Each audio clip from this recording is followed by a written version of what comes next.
नमस्ते। आज हम बात करने वाले हैं एक ऐसी अमर गाथा की, एक ऐसी कहानी की जो पीढ़ियों को प्रेरणा देती आई है।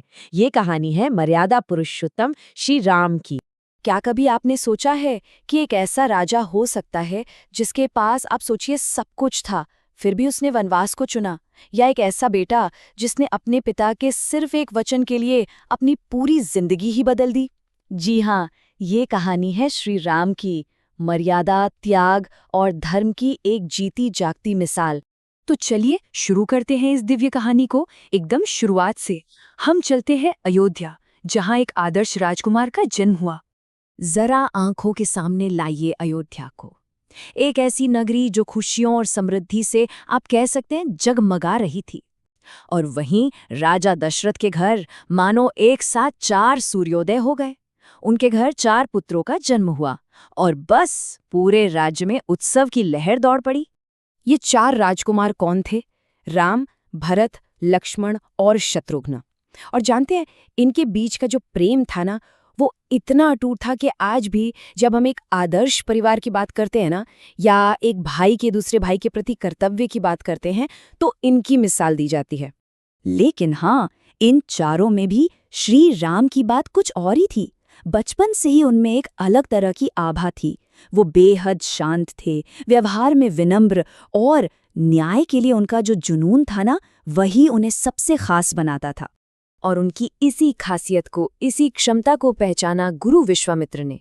उन्होंने राम से कहा, हे राम, तुम सिर्फ एक राजकुमार नहीं हो, तुम धर्म के रक्षक हो। और आप देखिए, यहीं से उनकी वीरता की गाथा का पहला अध्याय शुरू हो जाता है, जब वो अपने गुरु के आदेश पर राक्षसों का संहार करते हैं।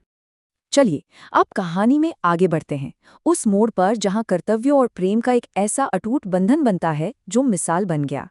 तो बात है मिथिला की, जहां माता सीता के स्वयंवर का ऐलान हुआ। लेकिन सुनिए, ये कोई आम स्वयंवर नहीं था। शर्त ऐसी थी जो सुनने में ही नामुमकिन लगे। भगवान शिव के उस दिव्य धनुष को उठाना था, जिस पर डोरी चढ़ाना तक किसी के बस की बात नहीं थी। तोड़ना तो खैर बहुत दूर की बात थी। वाकई एक असंभव सी चुनौती। और हुआ भी वही।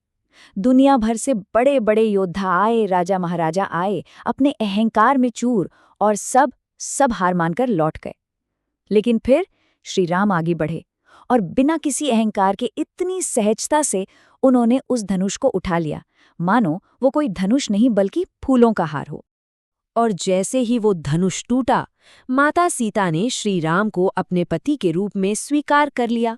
देखिए, ये सिर्फ एक शादी नहीं थी, ये तो 2 दिव्य आत्माओं का मिलन था। एक ऐसा मिलन जो आने वाले समय में धर्म की स्थापना का आधार बनने वाला था। लेकिन जैसा अक्सर होता है, सुख के ये पल ज्यादा देर तक नहीं टिके, क्योंकि अब नियति श्री राम के जीवन की शायद सबसे बड़ी परीक्षा लेने वाली थी। और वो परीक्षा थी त्याग की। बस एक पल के लिए सोचकर देखिए, एक तरफ है अयोध्या का राज सिंहासन, पूरी सत्ता, और दूसरी तरफ एक पिता का दिया हुआ वचन। श्री राम के सामने यही दुविधा, यही धर्म संकट आकर खड़ा हो गया था। और यहीं पर श्री राम ने वो किया जो उन्हें मर्यादा पुरुषोत्तम बनाता है। उन्होंने एक पल के लिए भी नहीं सोचा, राजपाट को ऐसे त्याग दिया और बड़ी शांति से कहा, पिता का वचन ही मेरा धर्म है। उन्होंने ये साबित कर दिया कि एक बेटे का जो फर्ज होता है, वो अपनी किसी भी ख्वाहिश से कहीं कहीं ज्यादा बड़ा होता है। और जानते हैं, त्याग की इस अग्नि परीक्षा में वो अकेले नहीं थे। अपना पत्नी धर्म निभाते हुए माता सीता, और भाई के प्रति अपनी अटूट निष्ठा दिखाते हुए लक्ष्मण जी, दोनों ने उनके साथ 14 साल का वनवास चुना। इससे बड़ा पारिवारिक कर्तव्य और बलिदान का उदाहरण भला और क्या हो सकता है? तो वनवास का जीवन शुरू हुआ।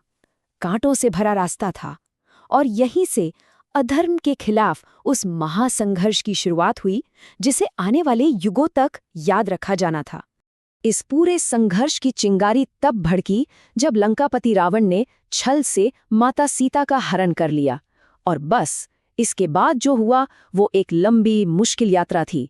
श्री राम सीता जी को खोजते हैं, उनकी मुलाकात होती है परम भक्त हनुमान से, फिर हनुमान जी समुद्र लांघकर लंका जलाते हैं, और फिर शुरू होता है वो महायुद्ध जो धर्म और अधर्म के बीच की लकीर खींच देता है। हनुमान जी से मिलना, आप कह सकते हैं, इस कहानी का एक बहुत बड़ा टर्निंग पॉइंट था। उनकी जो निस्वार्थ भक्ति थी, उनकी सेवा, उसने श्री राम की शक्ति को कई गुना बढ़ा दिया। जब उन्होंने कहा, प्रभु मैं आपका दास हूं, तो वो सिर्फ एक सेवक नहीं बने, वो हमेशा हमेशा के लिए भक्ति का सबसे बड़ा प्रतीक बन गए। यहाँ एक बात समझना बहुत जरूरी है। लंका का युद्ध सिर्फ सीता जी को वापस लाने की लड़ाई नहीं थी। नहीं, ये उससे कहीं ज्यादा बड़ा था। ये असल में सच और झूठ के बीच की लड़ाई थी, धर्म और अधर्म के बीच की लड़ाई थी। ये एक तरह से अन्याय के खिलाफ न्याय को स्थापित करने का एक महायज्ञ था।